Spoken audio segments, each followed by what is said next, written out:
I mean, I'm looking at an August 8th tweet, and it looks like he practiced on August 8th. So he's practicing. So I guess it's not that big of a deal. Yeah, probably. But then the question is he doing like full contact? Do we want to bring this up, really? No, we don't have to at all. I mean, unless he wants to. I want to bring it up. Just mention something we got to watch. Say we got to watch. Just mention it. Right. No, you don't got to say it, Chris. I literally have them all listed out. I mean, what other injuries do you want to go over? Let him do it because he's like, that's his... I don't want to go over, but you can talk about Aaron Jones. I'm going to list them all right now. Aaron Jones is important. Aaron Jones, Curtis Samuel, DJ Shark, Galladay, Hunter Henry. Have we already talked about a lot of these? No, we've not talked about Aaron Jones. Aaron Jones we ain't talked about any of those except for Samuel. I'm not finished, though. That's literally like the first part. It's the news, so we can't spend half the No, but I was literally just going to list them out and keep it moving. I wasn't going to have a discussion. I don't know. I feel like Aaron Jones, that needs to be just mentioned. I mean, even if you want to talk about Aaron Jones, I was literally just going to list out that there was a lot of injuries. Here's what I'm really trying to say. Mm-hmm. I want people to be aware of injuries. Our motto is #stay ready. Stay ready, yeah. If we ignore an Aaron Jones hamstring injury, it's hamstring, right? Yeah, he has a hamstring. Hamstring. So it's number Allen one. Robinson, hamstring injury. So number one, hamstring injuries.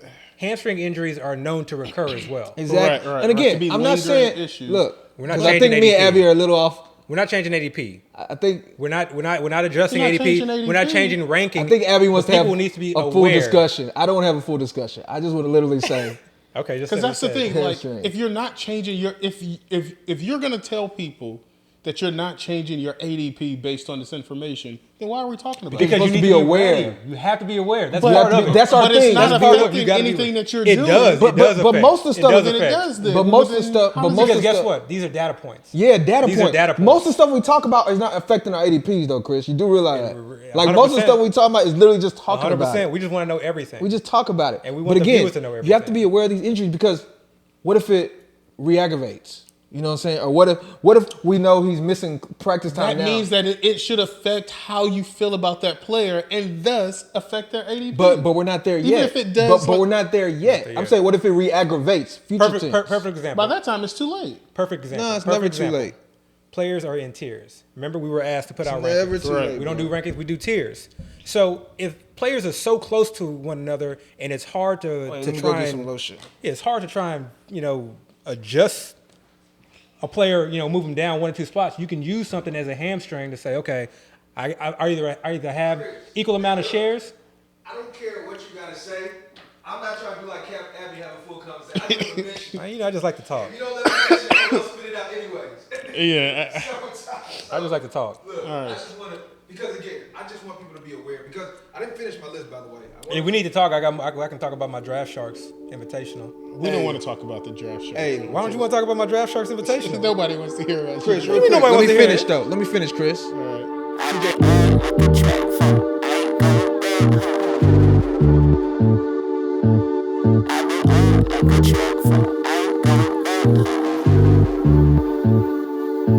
I said, God, give me a warning. Please take me for the morning, so I leave more disappointments than I ever will appointments. Give a fuck about your feelings, rub it in. This your ointment can't depend on the oinker. Find your... Welcome to First and 15, the only podcast that's trying to get you paid. I'm here with our 2-time FFPC champion, AB. Alongside him is our dynasty guru, Dayo the Machine. Guys, I want to talk about injuries early. Obviously, there's been a lot of camp injuries. Dayo, you reaching down for your phone because I know that you got a laundry list of injuries. Yeah, man. First, do all these injuries matter? Before we go through the list, does every camp injury matter? All injuries matter. Yes. All injuries matter. Minute or major, they all matter. Because they all are just like what Abby calls data points. Those are data points. But here's the thing. A lot of these guys were never going to play during preseason. They're going to be back by week 1. If it's just like a small little nagging even if injury, they're back by week 1, they're still coming off an injury. There's still risk for re-aggravation. And they're missing okay, so we can go deep with this. They're missing like important practice reps that maybe somebody else is getting that's probably improving their value. Okay. You know what I'm saying? We can go down a real deep rabbit hole. And honestly, the injuries are important because when we talk about something like hamstring that has like a very high recurrence rate, re-aggravation rate, that's very significant. And then the grade of the hamstring, how severe it is extremely important. And the player where that hamstring occurred is very important. So again, we're not like adjusting ADPs and knocking somebody down a tier just look, yet, Chris. but they're data points. I want to speak on these injuries, okay? All right. Let's talk about it. Let's go down the laundry list of injuries. So real quick. And some of these are very important. Some of these are not that big of a deal, but they still have to be said. Aaron Jones, he has his hamstring issue. You know, Curtis Samuel, we already know about the groin, but it's still an issue. He just came off of COVID as well. DJ Shark had hand surgery. You know, so he's missing time. He's probably going to be back by week 1, but they mentioned it. Galladay, his hamstring. You know, he's back in practice, but he's not doing much. Hunter Henry had a shoulder injury. I think they're saying he might be back by week 1, but it was still a little bit of concern. You have O.J. Howard, he came off of the PUP. I mean, he didn't even get on the PUP, and he started to practice, but the coach was saying something the other day about... Yeah, I think that was more so...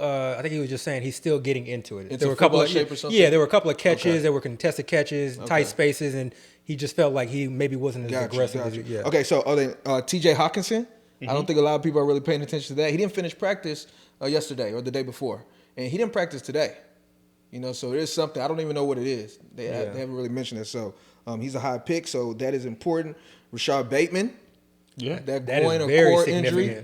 He was going to be one of their main guys at the receiver position. You know, and they're saying he's going to be back after some weeks, not months. But it's still enough to keep him out of action for a while. You have Traquan. Still really don't know what his injury is, but he's just now starting to come back. That's very significant. You know, so he's starting to. I don't think he's practicing yet, but he's actually out there running. And then, did I say Allen Robinson and Justin Jefferson? He did not mention. Okay, those. Allen Robinson, the hammy. He missed practice today. And then, what was the other one I just said? Justin Jefferson. Yeah. The AC shoulder. Or something like that. But they say he's going to come back. You just drafted him recently in your Draft Sharks draft, right? I mean, our boy That's Dr. a segue Reyes, right there. Our boy Dr. Reyes. Actually, speaking of Dr. Reyes, I got a chance to talk to Dr. Reyes about Justin Jefferson and some of the Dallas Cowboys. I want you guys to take a listen. All right.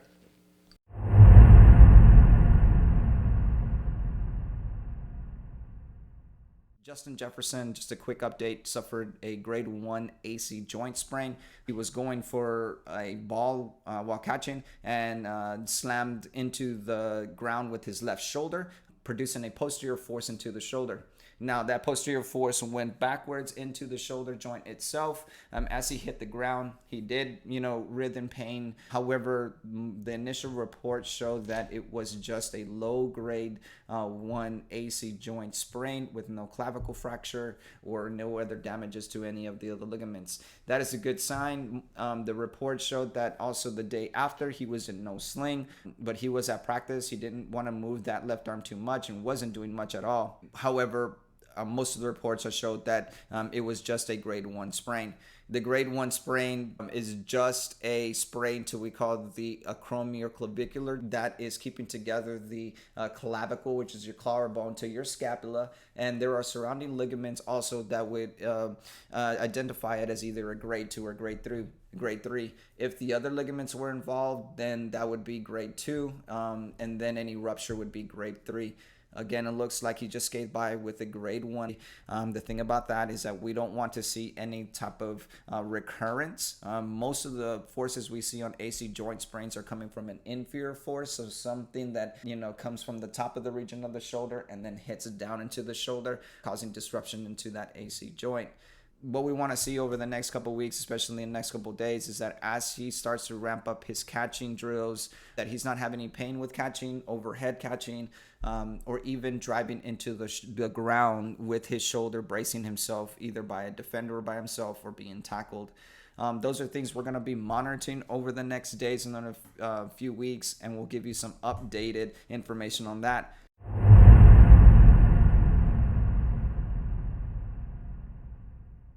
All right, but you actually left off 2 more injuries from that list because Dak just started throwing again. We talked about Dak last week, though, right? We did, or maybe a but couple weeks ago. It's an ongoing thing with Dak. Now he's starting to throw again. It seems like he's ramping up throws in practice. I talked to Dr. Reyes about that as well. Do you guys have an opinion about Dak and his timeline for coming back by week 1? Yeah, I haven't really moved him up or down. He was at the bottom of a tier. To me, I was very comfortable with the injury, and again with Dr. Reyes and his thoughts and comments on it. You were comfortable with the injury? I was comfortable with the outcome or with the prognosis. Okay, gotcha. Yeah, the projected return. I think it was.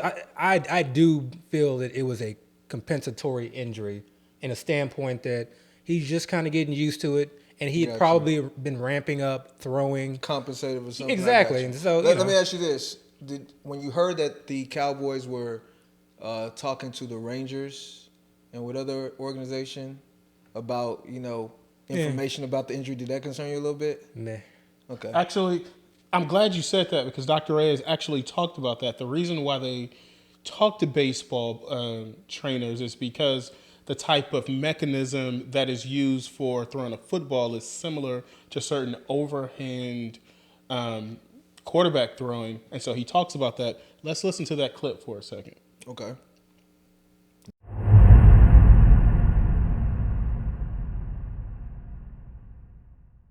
Dak Prescott suffered a grade 1 muscle strain of the latissimus dorsi.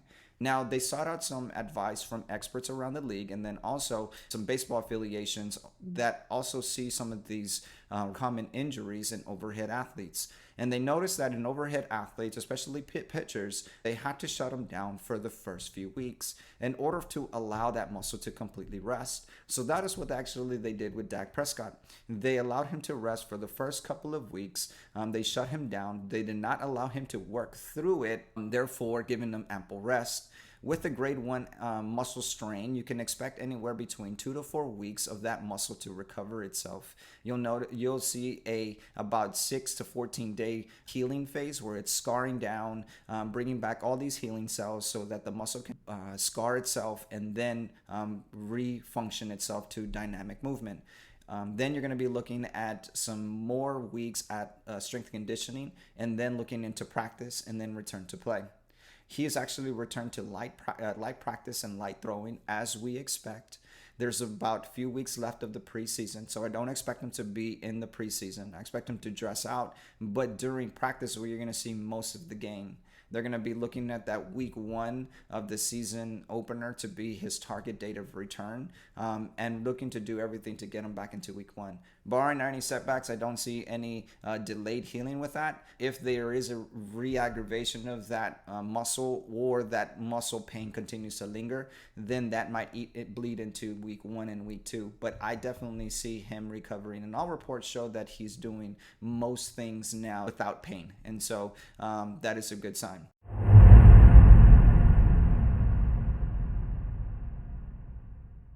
Also, with all that being said, literally right before we started the show today, there was a report that Dak was going to get another MRI on his shoulder. Mm-hmm. The Cowboys Twitter account was the one that put it out there. They're like, this is just to be safe. It's not a big deal. Don't panic.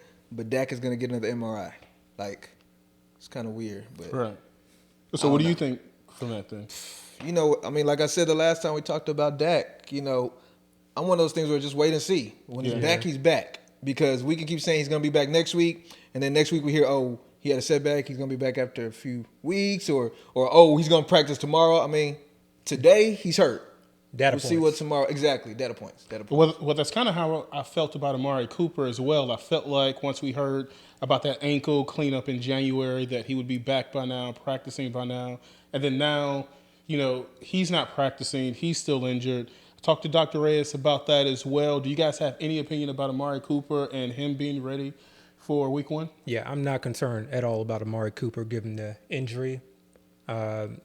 It's not fun hearing that he's having a little bit of irritation, but again... Yeah, that's what I was going to say. He re-aggravated a little bit, right? I wouldn't even call it a re-aggravation. I'll let Dr. Reyes sort of kind of go into it, but I think, again, given his prognosis, given what we can sometimes expect when we ramp up activity following a procedure like this, not unexpected. More compensation or whatever, right? Mm-hmm. All right, so let's listen to that clip for a second, guys. All right.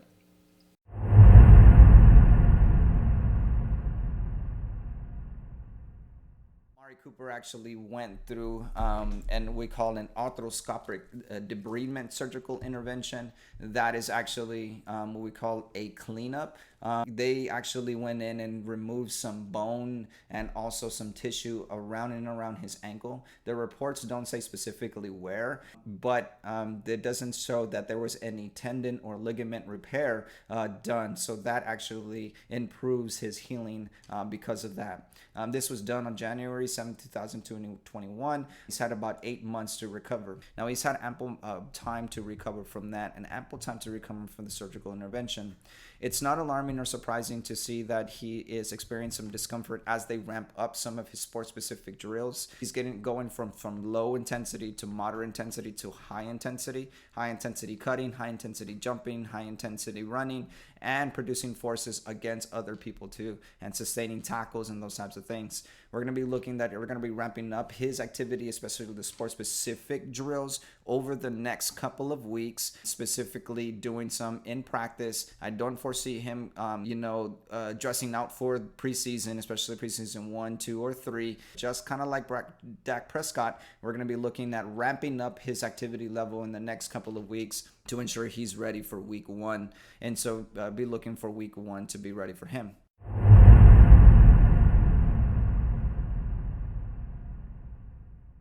All right, guys. Now, with that being said, Abby, is there any injury during camp that kind of scares you the most or that you're most focused on right now? It's crazy because I probably forgot some people too, but.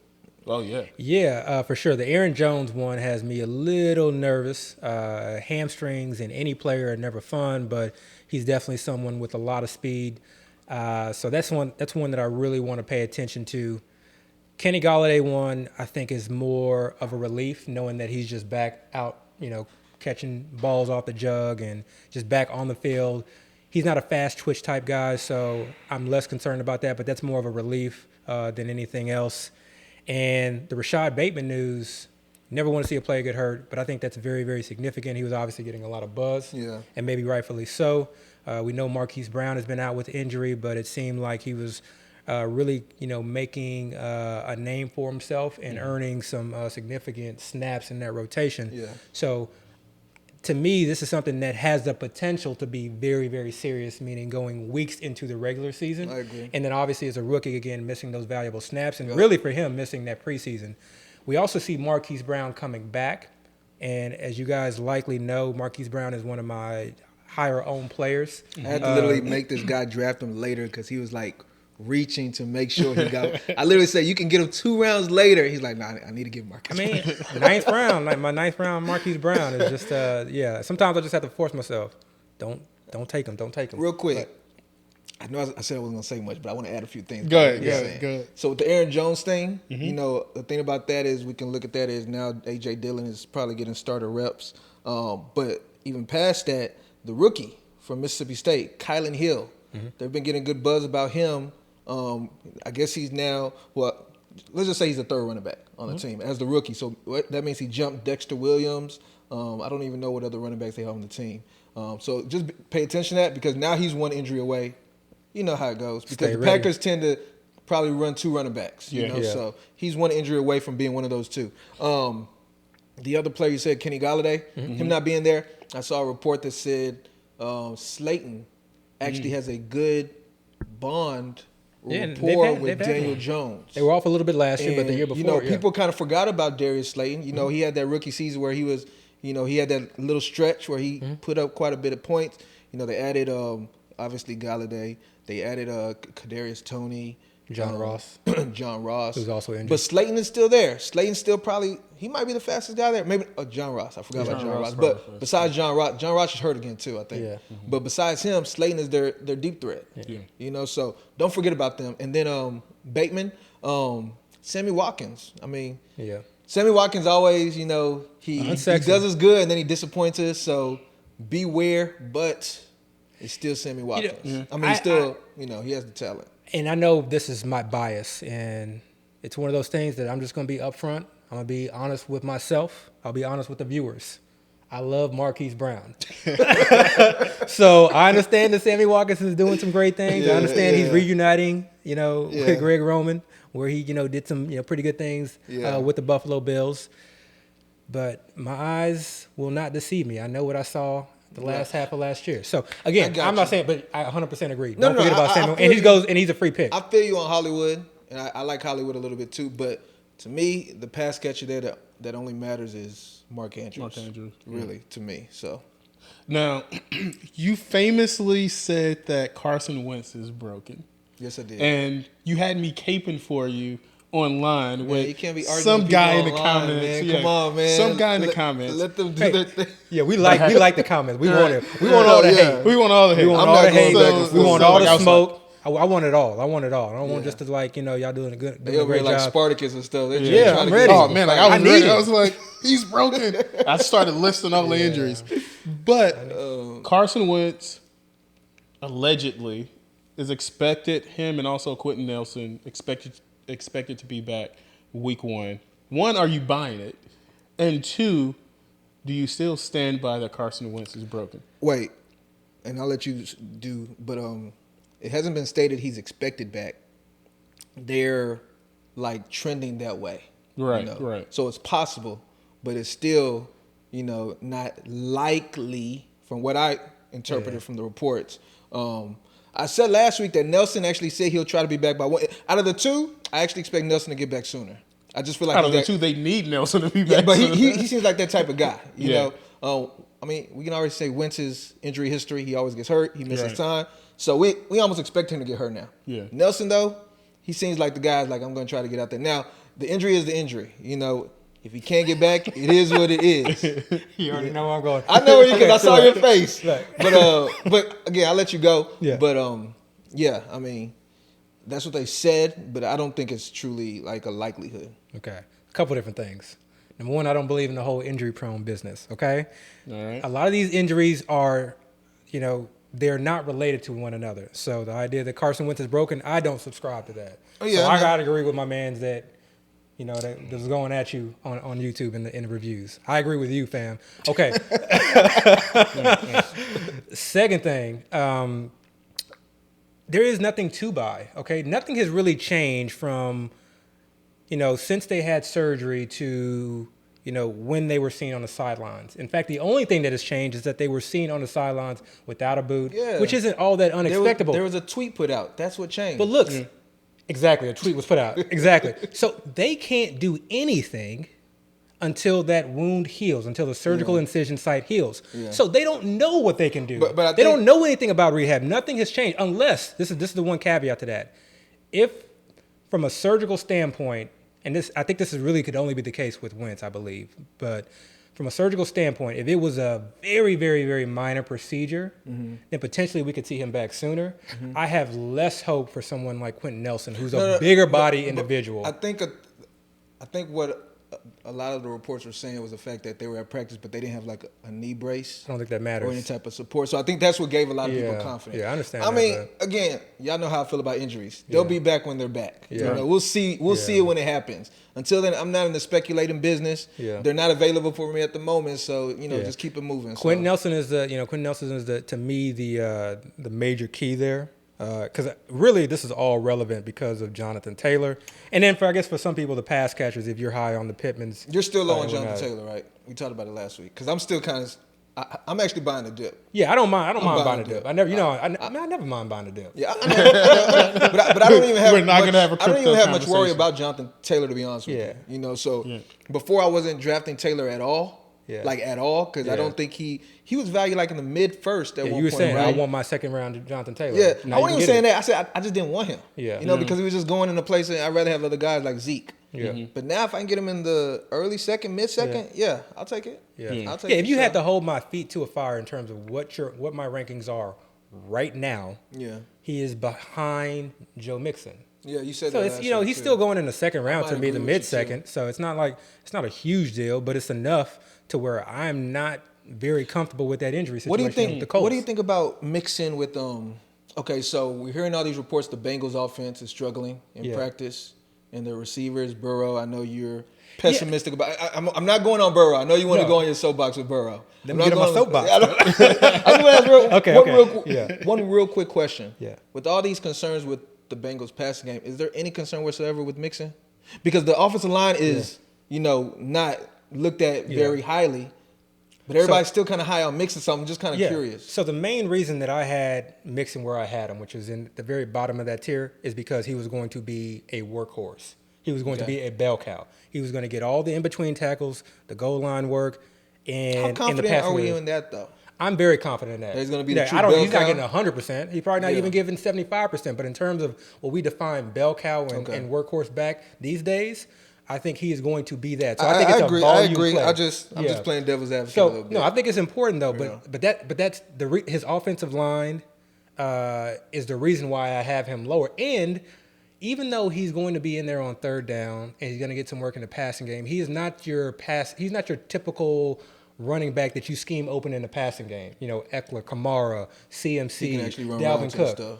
Yeah, he can run routes, but he's not someone where the offensive coordinator is thinking to himself, we got to get him 5 to 6 targets a game, 4 to 5 targets a game. So that's why he's lower down on the list, but he'll still get some work in the passing game. So I still like having him, but I'm not like reaching to grab him. But I do want to say this on Joe Burrow because I said it, months answer ago. My question, but okay. Are you concerned with him with the offense? You're not concerned? No, because I think pretty high on him.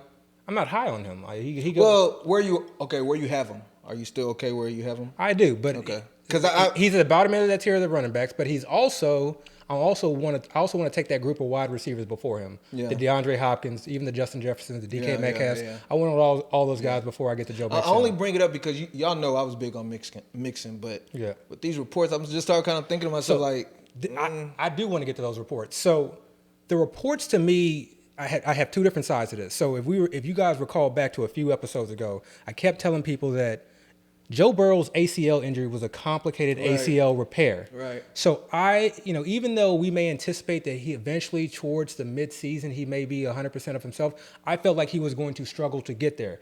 And given the fact that their offensive line is subpar and they really didn't do much to improve it outside of, maybe them just having kind of continuity and hoping the guys improve, I was really worried about him being back behind that pocket. I also didn't like the idea of them not even wanting running backs lining up, taking handoffs.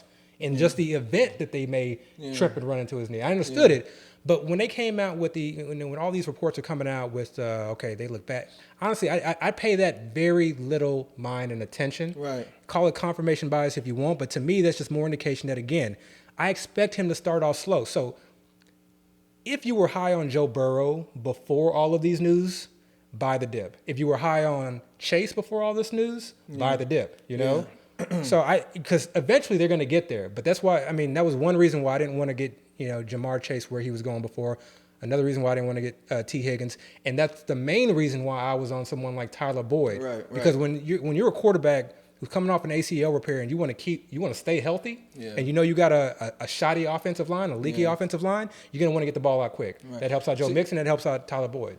For me, one of the biggest reasons why I was high on Mixon because I thought the offense as a whole was going to be a very successful offense. Yeah. They were putting up great numbers before his injury last year, and I think with just the fact that we have a healthy – because Mixon's numbers were actually pretty good last year. He was hurt. Mm-hmm. But the games he was playing, he actually produced quite a bit. So if you have that passing offense, and y'all know I love Jamar Chase, if you have that excelling passing offense, then Mixon – because we expect him to be – we still expect him to be the bell cow – will be in these positive game scripts and be in good positions.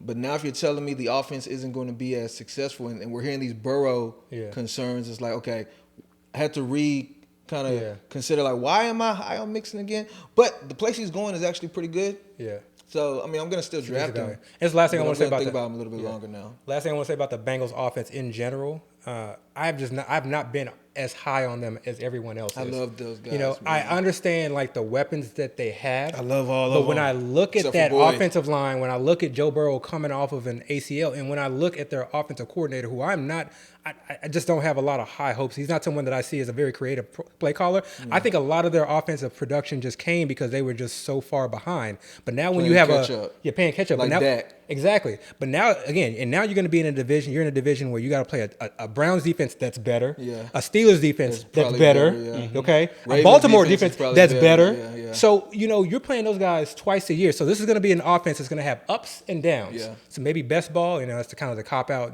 best ball, they may be better in best ball. But this is why a lot of these guys I've just kind of been trying to steer clear of, because I think you're going to have some valleys to go with some of these peaks. I mean, I still love Higgins. Love Higgins. I still love Chase. I've loved Chase for a while. But I'll give you credit. You know, you've been on the be wary of Joe Burrow coming back from injury on time, train for a while, you know. And, you know, I've to some extent had blinders on. To me, he's going to get it together at some point. He will. He's going to get it at some point. So at that point, all worries will be gone. Yeah. And that's why that's why I'm telling everyone, whatever your thoughts were before all of this news, hold true to those thoughts. So for me, this didn't change anything. Yeah. Again, it was more maybe just confirmation bias. But I think if you were high on this offense beforehand, just for the most part, keep it as a data point, but I wouldn't like drastically start, knocking these guys down the board. I want to see him practice. I want to see what he looks like, because speaking of seeing what he looks like, I actually want to move on. I want to talk about Jordan Love. We finally get a chance to see him this Saturday. You're excited about that? I'm excited about it, but more so, I think dynasty drafters are going to be excited about it. Our dynasty guys wanted us to answer this question. We finally get a chance to see Jordan Love. If he's going to be the heir apparent to Jordan Rodgers, do you think that this is relevant? Aaron Rodgers, Bia. Did I say Aaron Rodgers? You said Jordan Rodgers. Like Aaron Rodgers. Is this relevant or irrelevant for dynasty drafters? Everybody looking at me. Yeah, that's right. So you're talking about, is the preseason game going to be relevant? Right. Like, is seeing him finally play relevant to drafting, Do you get a sneak peek? Love? Yeah. Does nothing for you? Because remember, Jordan Love, his value, well, let me not say remember, but let me explain. Jordan Love's main value is through his running. Okay. He's a Konami Code potential type quarterback, so that's where he really has his most value. And then the fact he's playing on the Packers, when Love does get the job, we don't know if Adams is going to be there, so we can't really say the offense is going to be, the same offense as it is now. But it's going to have players to throw to. Amari Rodgers is likely still going to be there. Yeah. They might bring in other guys. You never know. They have a coach that probably is going to put him in good position. As far as seeing him playing preseason, it really doesn't matter because Aaron Rodgers is going to be the quarterback this year, right? It doesn't matter unless Aaron Rodgers gets hurt. But if that's the case, it doesn't matter whether he's playing in preseason or not. If Aaron Rodgers gets hurt, he's going to be one of the main waiver wire pickups, right? So again, watch him in preseason. I mean, if you just want to get excited about the player, I mean, that's fine. But if you want to get excited, just watch his college highlight tape. That'll excite you easily. I mean, I kind of, at first I was going to disagree with that take, but I think, the way you laid it out from a standpoint of, if you're approaching it from a dynasty standpoint, like, say he just he looks terrible. It don't matter. You're still going to take him the same place you were going to take him. Exactly. Because his value is still the same. Yeah. Because who's to say that between now and when he starts next year, or maybe even 6 or 7 months from now due to an injury, that he hasn't significantly improved over that time, that he's not more, knowledgeable, more comfortable in the offense. Yeah. So we'll find ways to talk ourselves into Jordan. It's not but even it's fun. Yeah. Here's the thing with dynasty. With dynasty, especially with quarterbacks don't change too often. Their value can be sustained for a long period of time. Look at somebody like a Matt Ryan. Matt Ryan was probably a high draft pick in dynasty like 10 years ago. I don't know. I'm probably making that up, but a long time ago. If you look at where Matt Ryan is now, he's not as highly valued, but he still has value because he's in a position. And I guess I'm speaking more from 2 quarterback leagues. That's the dynasty leagues I tend to play in most. But he still has value because he's one of the few. He's 1 out of 32 quarterbacks out in the league. He's a declining asset. Not even declining, but a declined asset. So yeah, these quarterbacks are going to have value. Now you take into the account that they're also running quarterbacks. Again, he's a Konami Code quarterback. Immediately when he gets a start, even if he can't throw the ball to anybody, the fact that he can run, he's going to give you value. It's almost like that Tim Tebow thing. Yeah. So or Jalen Hurts. Yeah. Arguably. All these running quarterbacks, they're going to have value regardless. So people are still going to draft Jordan Love regardless of what he looks like. Are they playing tomorrow? Saturday. Okay. So the Draft Sharks Invitational that I was in. Okay. we're going to fit that. No, you don't want me to talk. I had to try to find a second. Go ahead. So this is, all-star studded. No, I'm joking. But I just wanted to bring it up because Trey Lance actually went in the fourth. And, quarterbacks flew off the board. So to your point about these 2 QB leagues, and as we start moving forward, we want to start expanding and talking about non-PPR standard leagues. I love 2 quarterback leagues. Two quarterback leagues, super flex yeah. leagues. We want to start making distinctions between leagues that start 2 wide receivers versus 3 wide receivers, because all of that makes a big difference. And you hear these people talk about 0 RBs. I think the 0 RB has some relevance when you're starting or when you have to start 3 wide receivers. Yeah. But when you don't have to start it, it's definitely not something that you have to do, or I think something that's becomes maybe even less viable in those types of formats. Yeah. So just wanted to touch on that, and then also give a quick shout out to Draft Shark Invitational. Let's go. Let's get it. All right, the last news topic, because we are 37 minutes in technically. It's all right, man. We have time. Go ahead. The last news topic that I do want to talk about. Drew Brees opened up the door. He opened the door for a return. Relevant or irrelevant? I blame you for sending that out. Yes, you sent it out in the chat, guys. Y'all kind of went crazy when I put that out there. So Dayo put out or sent a tweet from the group chat. Yeah, and it was from NFL. I don't remember the Twitter account. I just saw it and put it out there. Sorry, so this eventually, yeah. It was basically a tweet that said Drew Brees said, if the Saints or any other team reached out to him, there's a slim chance he would consider coming back. A slim chance. Okay. It's it's a data point, a very, very small data point. I don't even think it's that because Drew Brees is done. You think he's done? I think he's done. Well, if Jameis and Hill are looking, less than stellar in camp, I don't put it past Sean Payton picking up the phone and asking for a huge favor. Michael Thomas is also no longer there to deal with, and we know that Brees and Michael Thomas butted heads at one point, so that's one less of a factor that he has to deal with as well. And, if you're Sean Payton, I would rather take 2020 Drew Brees given the state of this offense. You're not getting 2020 Drew Brees. You're getting 2021 Drew Brees. Yeah, that's and he's done. Older. Yeah. Okay, well. He's done. Let it go. Drew Brees, just go play with your kids. Just take it easy, man. It's a topic for another day, and maybe later on today, but Taysom Hill has that job. Mark it down now. I don't know. Mark it down. You on the Winston train with me I for was, a while. but I switched. I watched a lot of film this last week just on the Saints. Taysom Hill. So what you watched? You watched last year's film or something, or you watched practice film? No. I watched last year's film. Okay. I watched some Traquan. You finally just watched it. I know, the highlight. No. These old highlights just made him be like, okay. Because we had a. All right, let's just get right into our topics. I'm going to jump through topics. This boy had a segue. If you are the Saints right now, if you have to draft a Saints receiver with Michael Thomas being out, are you taking Traquan or are you taking Marquez Callaway? Who are you taking? Marquez. So y'all know I like Traquan Smith. Mm-hmm. Traquan Smith is hurt right now. Mm-hmm. He hasn't been getting practice, and Marquez has been getting buzz. This is out of all the times to ask this question, it seems like Marquez has the backing. Yeah. Now let's take into account Marquez Callaway was an undrafted rookie last year from Tennessee. Right. He was the 4th receiver on the depth chart behind Michael Thomas, Emmanuel Sanders, Traquan. Mm-hmm. I even think Deontay Harris might have been getting a little bit more burn than him, but he was playing. He did okay. He has the size of maybe a Traquan. Kind of like the build. Traquan was a little bit. I think Traquan 6'3". Traquan may be a little bit taller. Both he's 6'2". Yeah, but they both have the. Traquan's 6'3". Yeah. They both have the same build though. Yeah. Right. So here's the thing, in sports, the best ability is availability. Mm-hmm. Traquan Smith got hurt a little bit last year too. He's hurt now. Mm-hmm. Marquez is getting the snap, kind of like what we talked about earlier with injuries. You're getting the opportunity to show the coaches what you have. You're getting those valuable snaps, those repetitions with the quarterback. If I had to draft a guy right now, if all things were equal, I guess I have to lean Callaway. Say that again? I would lean Callaway. One more time? I would lean Callaway. Okay.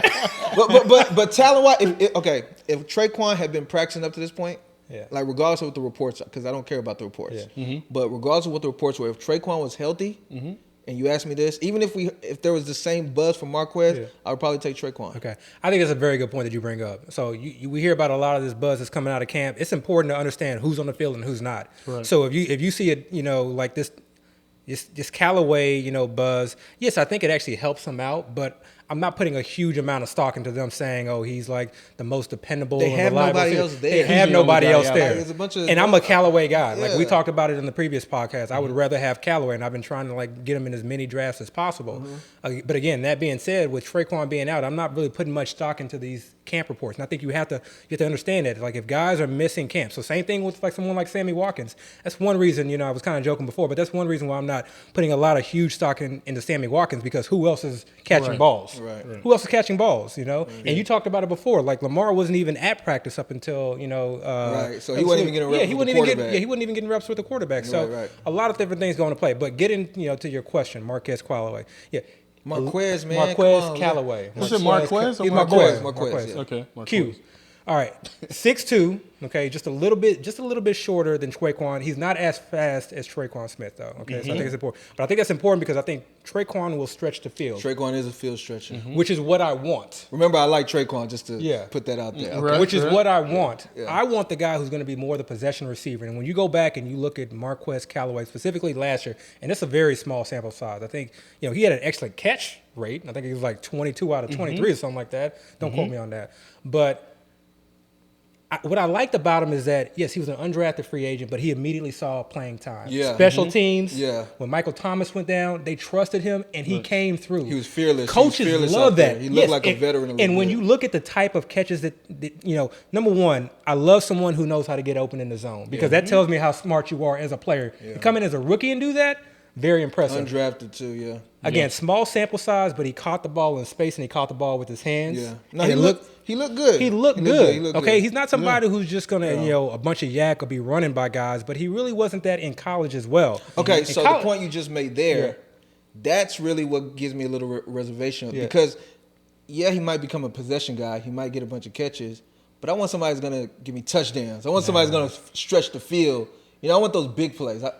What you call the quote unquote upside. But not in this offense. Okay, so look. Okay, we need to have a number one. Okay. No. Wait. This is why I want to have this conversation. Go ahead. Are you saying this guy is going to take the Michael Thomas role? No. Let me. Okay, first. Okay. I don't know. Multiple things going on here. Multiple things going here. First, let me address that because I want this to be very clear. Nobody is taking Michael Thomas' role. Thank you. Nobody is coming out here and is going to warrant. Okay. When it's all said and done, we should have taken him in the third round. Okay, that's not happening. No. That's not happening. That's not happening. What I see, and when I say, I want the guy who's going to get a bunch of targets. That's what I like with Marquez Callaway. But getting back to your upside point, to me, upside is not the guy who's going to give you spike weeks.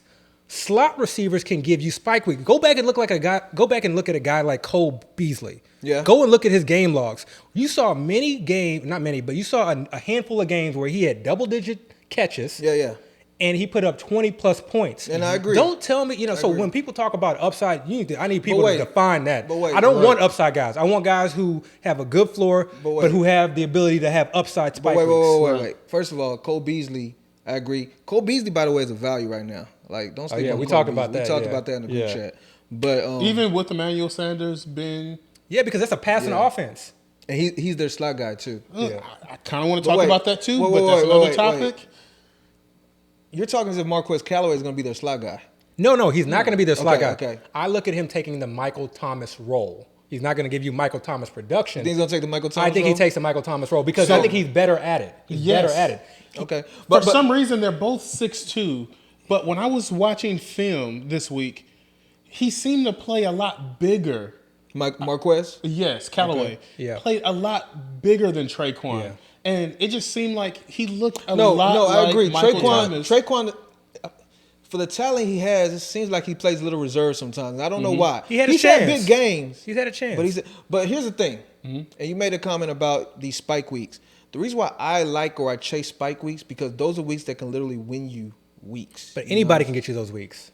Anybody can, but literally anybody. So when someone says, "I want McCole Hardman because he has upside," who has the highest ceiling? That to me Marquez Callaway has the highest ceiling. This is what higher ceiling. This is if you ask me, like, and I'm going to go back to 2020, and I think I still agree with this for 2021, to be quite honest. If you ask me, if you give me a player like your typical upside player like McCole Hardman, and let's just use let's not use McCole. No, because that's what people think of when McCole they say doesn't upside. even have spike weeks though. He just. But that's my point. When people draft him, they're drafting him because of his upside. No, but Traquan has had spike weeks. Traquan has done it. Miko has not. But where's Miko going in drafts? He's going well ahead of Traquan. I mean, I don't like Miko. I don't. Okay, but my whole point. That's hopes and wishes. And let's not get into other topics because we're going to cover that Chiefs offense. We need a whole episode. But let me ask you this. Talking about let me ask you this. At one point. I'm just talking about for any specific week. Who do you think has the higher ceiling to score that specific week? Marquez Callaway. And let me tell you why. Let me tell you why specifically. This is an offense that schemes its player open. There was one player in particular that I remember watching where it was a rub route. And it was literally between two players that were involved in this play. They eventually called a penalty on it, but it was two players that were involved in this play. It was Marquez Callaway and Traquan Smith. Guess who rubbed who? Traquan was the rubber, and Marquez was the one who was schemed open and caught the touchdown. And they penalized Traquan. So for me, it really has nothing to do with like who's the most athletic. To me, it's who is the coach wanting to scheme open? Who is the coach wanting to call plays for? Okay. Last question, and then we can move on, Chris. Right. Do you think Traquan can improve this season? Because that's always in the realm of possibility. I do believe the talent's there. Remember, he's a third-round pick. It's always in the realm of possibility. Okay. Yeah, and honestly, like I would not be surprised if he like led them in targets. Okay. And he's not even that expensive. He's not expensive at all. Yeah. He's probably going like maybe a round or two higher than Marquez. So it's not even like it's a big. And I never agree with the there's three wide receivers on one team, just take the cheapest one with the value. Like that's not why I'm taking Tyler Boyd. I don't ascribe to that. Like I want the best guy. And I want the guy that gives me the best value. I just think Marquez is the better guy. That's why I just don't take Traquan. Got you. Yeah. All right. You guys talked about McCole Hardman for a second. If Tyreek Hill or Travis Kelce goes down, who's the receiver to own on that Kansas City Chiefs offense? Is it Byron Pringle? Is it McCole? Or is it somebody that I'm not? I think that offense is in trouble, to be quite honest. I think they'll, probably run the ball a little bit more. I think we see a little bit more CEH. We see a little bit more Jared McKinnon. Yeah, definitely. Obviously, McCole catches a few more passes. This is my issue with McCole Hardman. I don't think that he's a good receiver. I don't think that he gets open. I don't think that he's yet to the point where he can run effective routes. I think that he's effective in a best ball setting because, again, in that offense, when you can scheme things, when you have someone like Travis Kelce and Tyreek Hill, and you can put them in motion or have them run various routes, and then you can have McCole slip past the defense, and he's wide open. That's why that's why his numbers look so ridiculous on a points per play. It's because he's literally 15, 20 yards wide open. Right. But then if you ask him to be the one, now he's going against the opposing team's number one wide receiver. I think it's one of those situations where, yes, the idea and the thought that, if Hill or Kelce goes down, McCole is going to just break out. Yeah. The idea sounds great, but then when it actually happens, actually think to yourself, go back and think of what you've seen from McCole Hardman as a wide receiver. If you believe that he's that type of wide receiver that can really win those routes and get open, more power to you. I understand he's playing with Mahomes. I understand he's playing with Andy Reid, but I don't buy it. I feel like one of the other wide receivers like Pringle would probably step up more. So I agree. I don't think he's a great wide receiver. When he was drafted, if you recall, that was the time when Tyreek Hill was having that legal trouble. And people actually assumed he was a pick to replace Tyreek Hill. Kind of the same mold, a fast, small guy. But still, people were like, McCole Hardman, we didn't expect to be a second-round pick. He was a former DB, right? Defensive back? Former DB, but he did switch to receiver in college, right? Yeah. Georgia, I think. Maybe another school, but I think it was Georgia. The other receivers there, though, Byron Pringle, he's older, actually, like 27, 28, but he had pretty good camp, or he was doing pretty good last year, and he's still there. Talented guy, Penn State. They have Demarcus Robinson, who is not old, drafted by the Chiefs, I believe, from Florida. They just re-signed him, actually. And it's funny because I play a lot of DFS too. So I was telling Dorsey actually that it's crazy because all the times last year when Sammy Watkins was out, I would always look for somebody to replace Sammy Watkins, and I would never play Robinson. Robinson would always go off, you know. So Robinson has the talent. Yeah. They have a guy there named Fortson, who's a raw project. Who are you taking though? Out of all of them, if I had to pick a receiver, it's ugly. Yeah, it's ugly. But to me, Byron Pringle is just a better route runner. No, you know what? To be honest with you, and I hate to say he's just not explosive. I probably would just take Hardman. Really? Because he's fast. He's no, not even that. Because potential-wise, he's the one that has the highest ceiling. If he was to somehow put it together, I don't think he can. But if he was, because it's in the realm of possibility. Exactly. He has the highest ceiling. Like, Pringle's good, but I don't like rostering Pringle. Pringle's not scary. Yeah, I'm never going to want to put him in my starting lineup unless you know I'm desperate. Yeah. But I'm not going to be excited about Pringle playing. Yeah. You know, because Hardman still has that speed. So you get him on a slant, he can take it to the house. So that I understand. Like, so if he does go down, Hardman's still the guy that we want to own, but I'm not paying an 8th, 9th round. No, I say this: if it wasn't Hardman, it would be Robinson. Oh, okay. Robinson. Yeah, I like him. Yeah. All this Pringle disrespect. All right. Yeah. All right. They also have the rookie that they like a lot. What school did he go to? Duke, maybe? One of those blue and white schools, Noah Gray. Blue and white schools. Blue and white school. Tight end. So they've been talking about doing more 12 and more two tight end. Don't 12 sleep on him.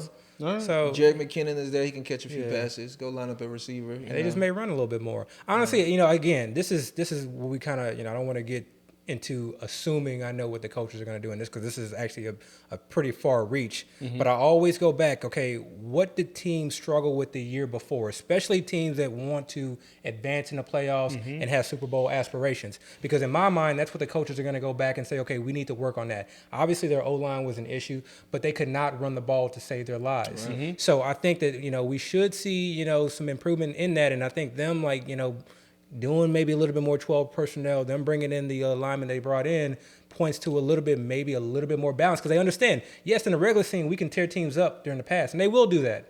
But when they get to the playoffs, especially when you get, or closer towards the postseason, and you got to run, I think they're going to start doing it. One of their linemen got hurt too, by the way. That is the perfect segue to our next topic, because I feel like the other team that is looking to knock Kansas City off that AFC throne is the Buffalo Bills.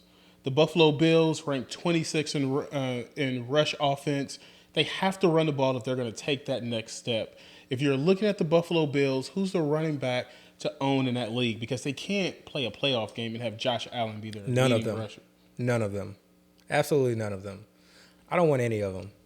If I go 0 RB, I'm not drafting Zach Moss. I refuse to. I mean, number one, it's going to be an RBBC. Don't let them fool you, okay? I know I'm speaking in absolutes here, but I'm about 95% sure that we're going to see multiple running backs in that backfield. And the second thing about it is, we got to get out of this, okay, we want this player to be great. Zach Moss is just not that great. He's good.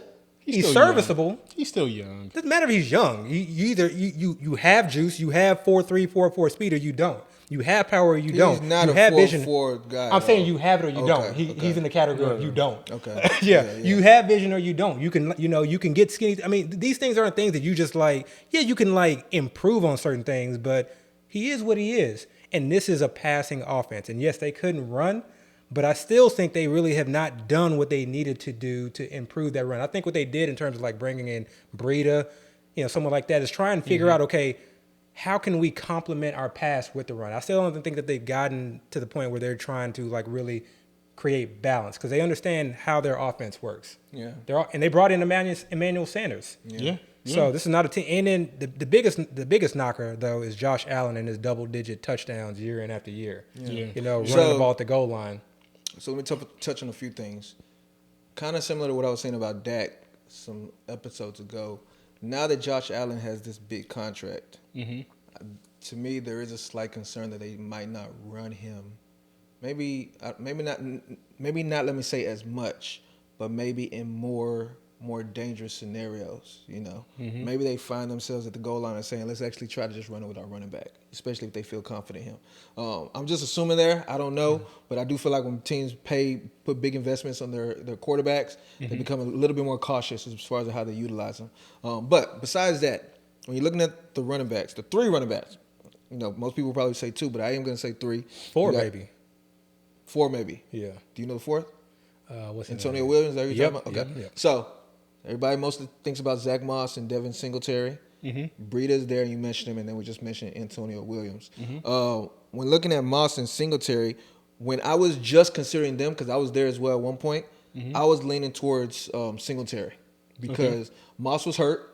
Right. Moss literally just came back into practice, so he was missing valuable reps. Wasn't even sure when he was going to come back. So again, it's best ability is availability. They're saying Singletary bulked up. He got bigger. I guess to some extent carry a bigger workload. They said he worked on other things. I was just hearing things as far as him trying to improve his abilities, body, his whatever you could call it. He tried to improve. So I was, and then Singletary was the later pick out of the 2. Right. So it was just really who's the cheaper option. But then I started to one day, and I actually tweeted about it from our account. One day, literally, I just came across Breida being on the Bills. It's just the fact that he was there, and then I just started thinking about it. I was like, what? I was like, why did they even sign him? And I just started thinking more about it. I was like, he might be a thing, because here's the thing with the Bills. Last year, and this is the big reason why nobody wants to draft their running backs.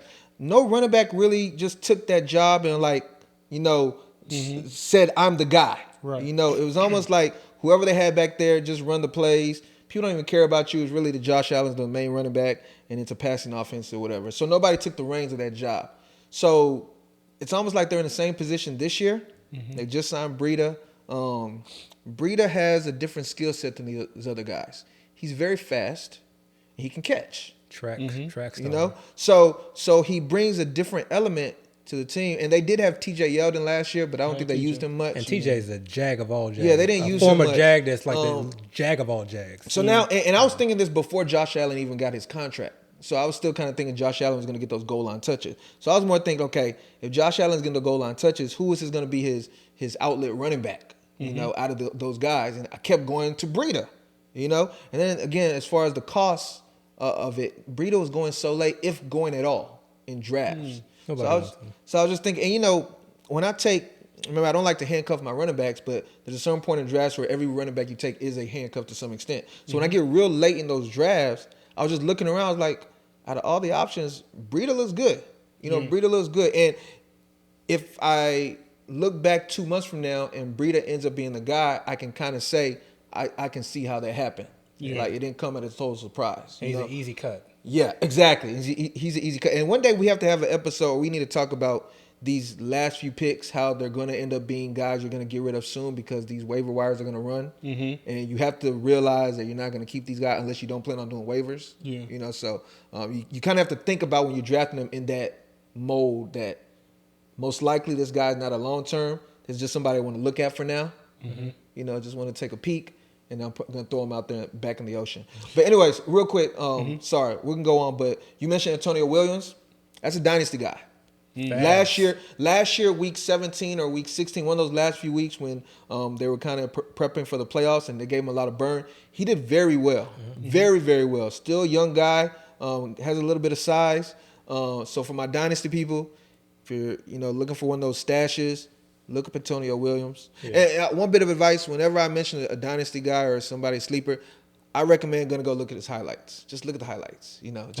Just fall in love with the highlights because the highlights show you the talent, the capability. So, Antonio Williams. And the last thing with Moss too, he did get some touches at the goal line. So I don't want to make it sound like he didn't get any work at the goal line. He just didn't convert a lot of them. Right.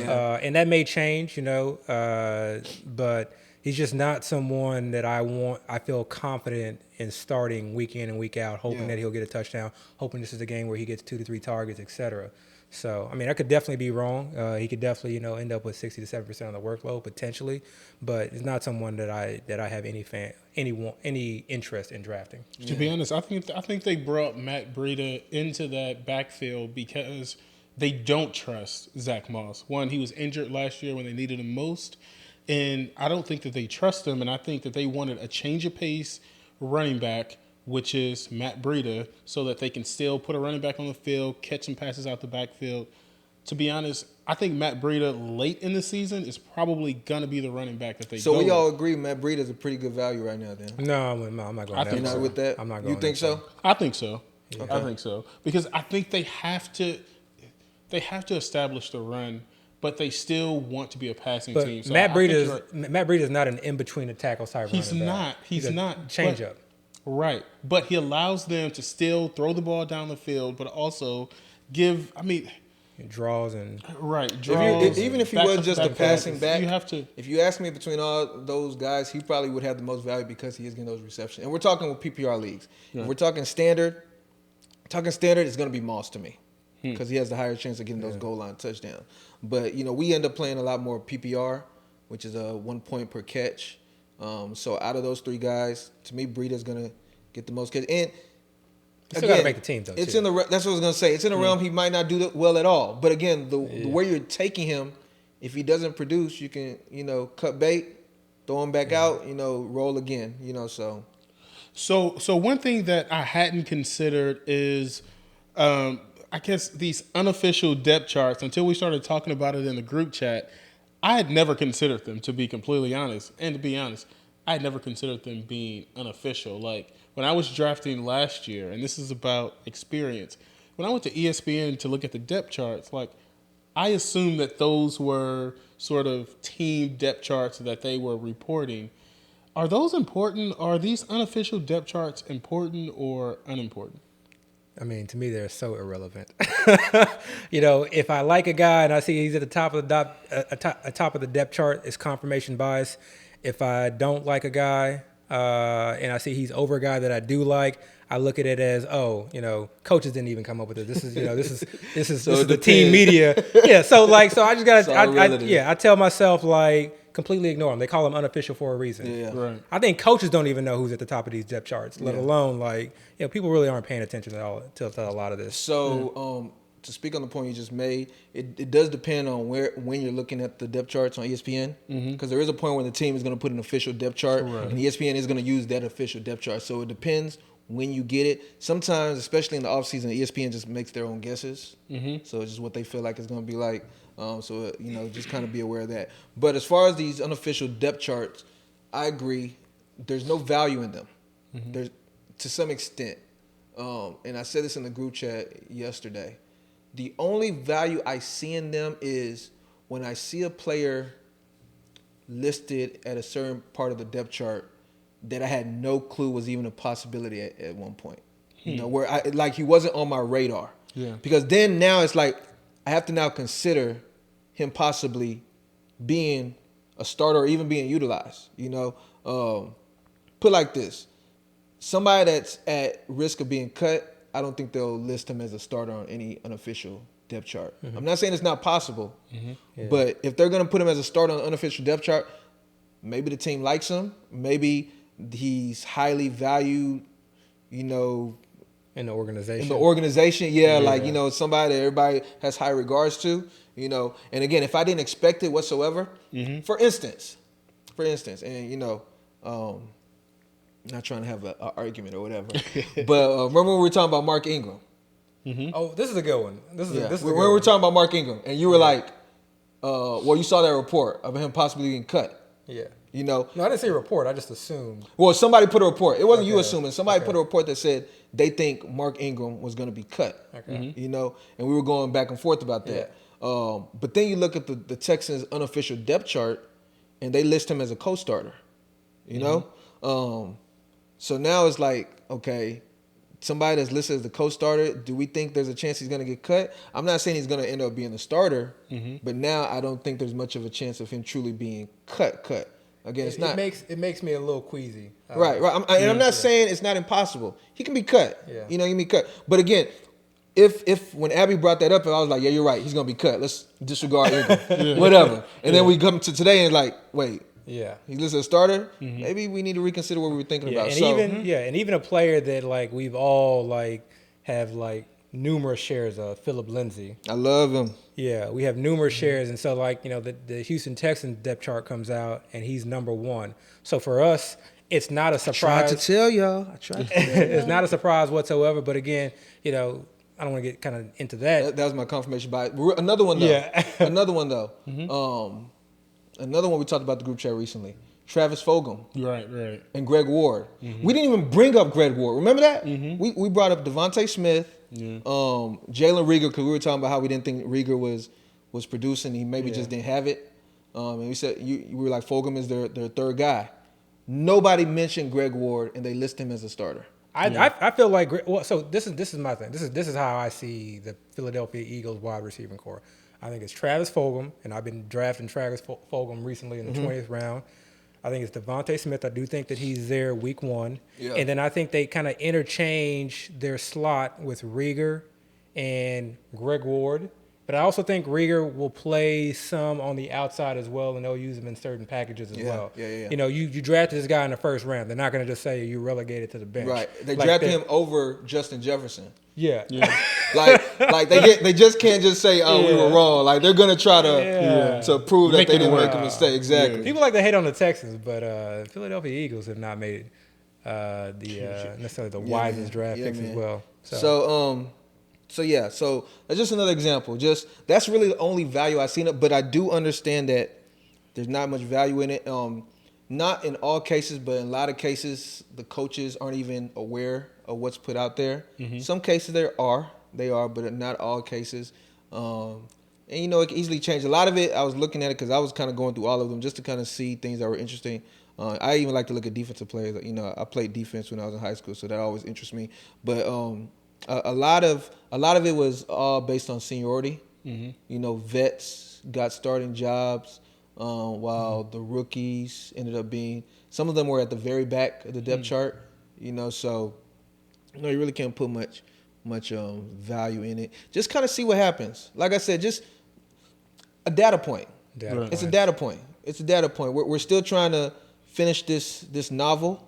You know, every time we flip the page, we read a different and we part just of in the it. intro. We read different. So just be patient with this. So now you said something earlier in the show that you don't believe in handcuffs, Dayo. If you don't believe in handcuffs, then what are we to make of running backs who get injured? What are you doing when running backs do get injured? And I want to end the show with a pick'em. Who do you guys see as the most likely running back to miss significant time this year? Okay, so as far as your first question, football is a game of attrition. I understand that, and everybody should understand that. Matter of fact, when you're building your rosters and you're drafting, you need to understand that football is a violent sport. People get hurt, injuries occur, replacements are going to be needed at some point. You know, there's a small chance you can go through a season where everybody's healthy, but you know, there's risk to that. You know, a lot of times somebody's going to get hurt. Now, you asked the question, what do I do as far as when guys get hurt? My hope, or ideally, my guys are not the ones getting hurt, and other guys are getting hurt, and I happen to have their handcuffs on my team.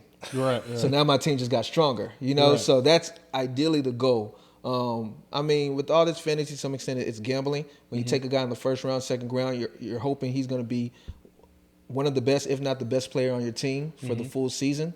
We all know, just like last year, first round picks were going down like flies, you know. So, you know, it does happen. But you go into it hoping that your guys are going to kind of last the full way, you know. So as far as me personally with handcuffs, I think once my guy goes down, the risk of me winning is reduced a lot, even if I have the handcuff. Because for me, backups are backups for a reason. They're just not good enough. So even if they do get that role or get those reps or those touches, I don't think they're going to do much with them. So it's almost like, what's the point? I mean, trust me, there's been plenty of situations where backups, you know, get the snaps and they're just not producing. You know, they're not Dalvin Cook. You know, they're not C-Mac. Even though Mike Davis did great last year, they're just not he wasn't C-Mac, you know. So, you know, it happens. But for me, I like to be optimistic. I do understand, again, it's a game of attrition. I just hope that other guys' team or players are the ones getting hurt. And what I do is I try to pick up their handcuffs in the back end of the draft. So if they do get hurt, have a lotto pick. Man, I don't know. Look, I buy a house, I buy insurance. Yeah. I get a car, I buy insurance. And so I don't handcuff everyone, but if the premium isn't too high, I'm gonna buy insurance. Yeah, but especially for somebody like Dalvin Cook. Now again, where Alexander Madison is going in drafts, which is like typically the 11th and 12th round, unless I'm really stuck and there's some player that I really want or really need at that position, I understand. You're gonna take Madison. I'm going to take Madison. I understand what he did when when Cook went down, but you can't look at that as like that's. So for me, in those situations when it's a clear handcuff and he's in a system where like I expect them to continue with the same or similar play call, system or whatever, same system, I'm going to go that route. No, I'm not. If I can, I'm not going to force. I'm not saying that strategy is bad. That's actually the more mainstream strategy right there, and I'm not knocking it at all. I actually get it. It makes sense. I don't think it's mainstream. No, most people want to handcuff their star players. Really? Yeah, most people want to. Thought I was different. That's why handcuffing is a thing, Yeah. But just for me, I like to just be optimistic. I'm trying to win the big money, and for me, if I'm going to win, I feel like everything has to go right. Mm-hmm. Yeah, but I mean, I had Benny Snell last year. Yeah, the handcuff came in handy. Yeah. I mean, just say every case is different, but I understand. I understand where you're coming from. He was suspect for you a little bit too, though. So he was suspect. He was suspect. I understand the issue, but like, and some players, like the premium is too high. I just sometimes I'm gonna ride dirty. Yeah. But someone like Zeke he's tough to handcuff. Like I'm not spending an 8th round pick on Tony Pollard. Not happening. And I put this spiel on our on that Muzio draft, one of my videos. With some of these backup running backs, some of them are valued high, like you just said, the 9th, 10th, 11th round. And some of these like running back 2s are like being drafted like in the 18th, 19th, undrafted. And I don't get the discrepancy. I mean, these are all guys one injury away. Why is one being drafted so high and valued so high while another guy is literally being forgotten about? That's a definition of upside that I would agree with. Yeah. So you take someone like a Tevin Coleman. Yeah. If Michael Carter gets hurt, Tevin Coleman's still going to likely be in an RBBC. Yeah.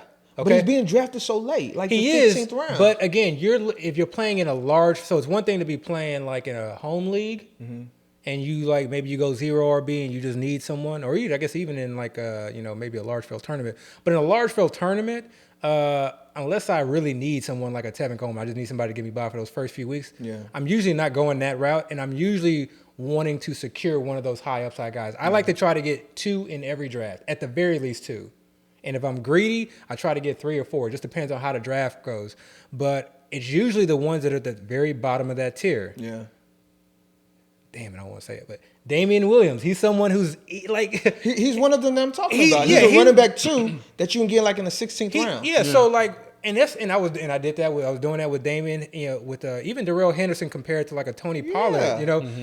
So there's so many of those guys out there. Yeah. Here's another one, and this is actually the one I was really alluding to. Anthony McFarland. He is the running back 2. Oh, you just gonna throw his name out there? Yeah, I'm sick of holding back, man. I'm getting throw his name out there. That nobody sees. We got plenty. He is the running back 2 for the Steelers. We got plenty. He has history with Canada. Canada. Whatever. Canada. Yeah, Matt Canada. Like the country. He was his coach in college. I was looking at reports where they're actually running like reps with both him and Najee on the field together. Oh, go back and research Matt Canada's offense. Yeah, with Pittsburgh. He likes to use his running back. Yeah, he runs a lot of interesting sets. I'm telling y'all, McFarland, you're able to get in like the 18th, 19th, 20th round every single draft. It's crazy to me. And here's the thing.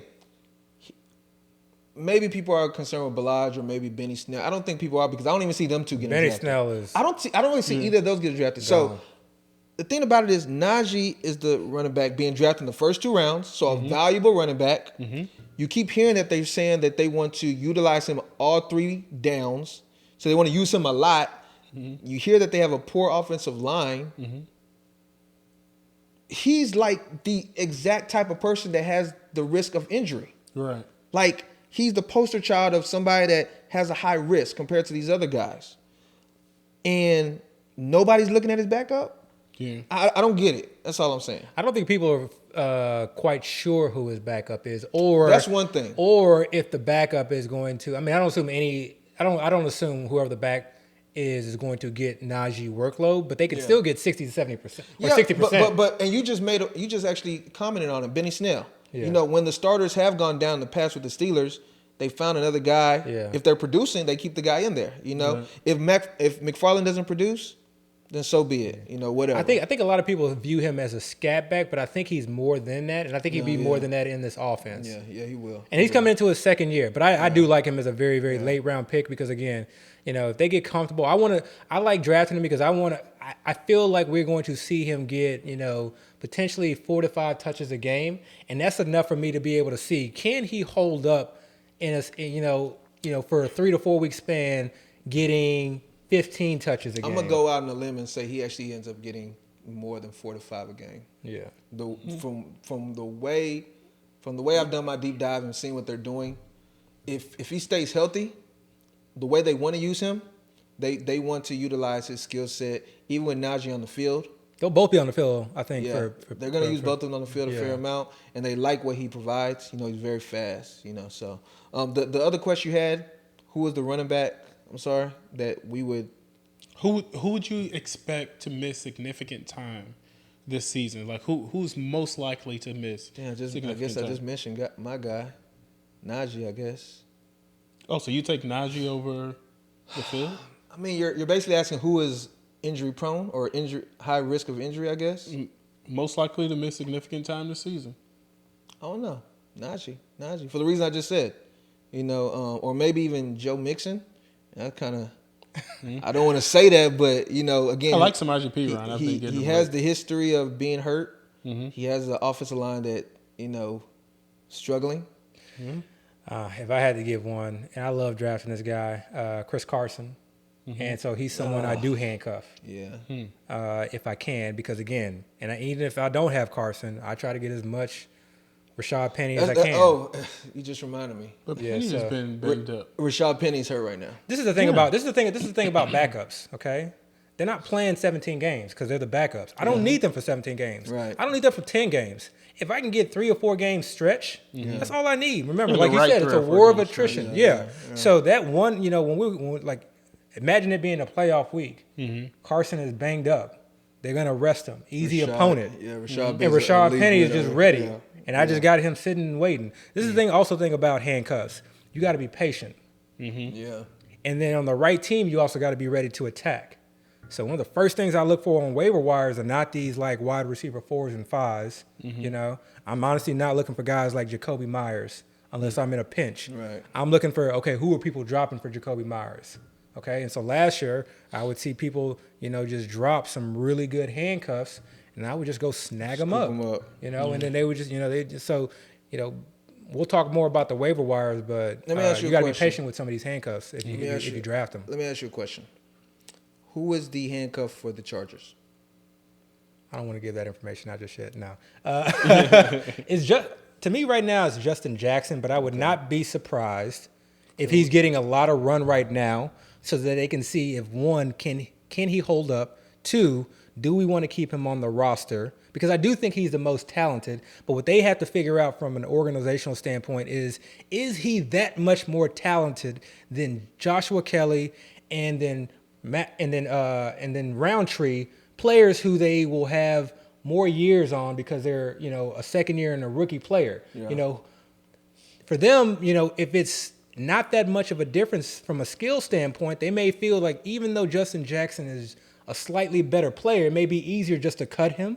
They get an extra roster spot. They get to save a little bit of money, and they get to just use Joshua Kelly. So I started off drafting Justin Jackson very early on, and then he was out for a little bit, so I started drafting Joshua Kelly, and now I've gotten back to drafting Justin Jackson. I think it's one of those situations where you want to find balance between both, and this is this is one of those players where I just need to see that first week, okay? Or wait till they cut down rosters, and if it looks like it's Justin Jackson, then I'm probably dropping a lot of Joshua Kelly's. Last question. Did you learn anything last week from the Cowboys Steelers? Number one, this was gonna come up. Number one, I didn't watch it. I went back and rewatched it. Okay. I did not learn anything because most of the starters were not playing. The starters that I cared about. I didn't need to see Deontay. I really upset that Claypool, did what he did because that shot his ADP up. That didn't change my mind whatsoever. Yeah. I didn't really need to see Najee. And I think really only one potential or projected starter from the Steelers' offensive line really saw any significant snaps in that game. Gotcha. And then obviously Roethlisberger's was, and I don't need to see Roethlisberger anyway, but really what I wanted to see was the Steelers' O-line, okay? And I didn't really get a chance to see that, so I didn't really get much from anything. And then on the Dallas side, there was almost no starters playing. The wide receivers, Gallup, CD, I think was even in there. I got nothing from it. And again, it's gonna be a mixed bag. Like to your point, like you said before, some teams aren't gonna play preseason starters, but some teams have come out this week and said that they're gonna play their starters. So I'm gonna be watching. When I watched that first half, I was thinking about Dayo the whole time. I was he was. This is pointless. I was like, checkmate. The whole group chat. This is ridiculous. Why are you watching that? Right. Why are you watching? It's entertainment. Still want to watch football. Right. Sure. I'll watch a high school game. All right, guys. I think we're out. Oh, wait. Every single episode. I got two dynasty people I want to just say. Just all mention. right, Okay. All right. So the first guy is the receiver for the Colts, Mike Strahan. I think that's his name, Strachan or something like that. This is a big dude, a big receiver, big body. He was either drafted in the 7th round or undrafted. I remember hearing about him before the draft, so he had a little bit of buzz. But he has been making a little bit of noise in camp. I know we just mentioned the unofficial depth charts don't mean anything, but this guy is actually listed number 2 wide receiver, like the backup wide receiver on the depth chart. And again, this is a rookie, so he's jumped other vets on the team as far as the unofficial depth chart. So don't ignore him. He's one injury away. He has the body size. I guess the only guy on the team that has comparable body size is maybe Pittman, but I think he's bigger than Pittman. So don't ignore him. He could easily be a red zone threat. And the second guy I want to mention is Jonathan Ward. He is at the moment, I think he's going to end up being the 3rd running back for the Cardinals. And the reason why that's significant is because I heard a little murmur that James Conner might still be dealing with his injury to some extent. I do know he's practicing a little bit. I don't know how much he's practicing. I've heard he's been limited. Yeah, I've been scouring the internet to see how much he's practicing, but I haven't had a real good definitive response or answer there. But Jonathan Ward, I've heard a little bit of buzz about him.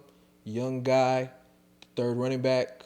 I mentioned Eno Benjamin before, but I think Ward is actually being played over him. So we know Chase Edmonds has injury history issues. We're already talking about James Conner's injury history issues. Ward might be the next guy up. So keep an eye on James Conner. I need to hear something about him. We're looking for that. Maybe Dr. Carlos can give us a little bit of something. But just stay ready, man. Stay ready. All right, guys. That's episode 11. Thanks for listening. Please like, rate, subscribe. We're out.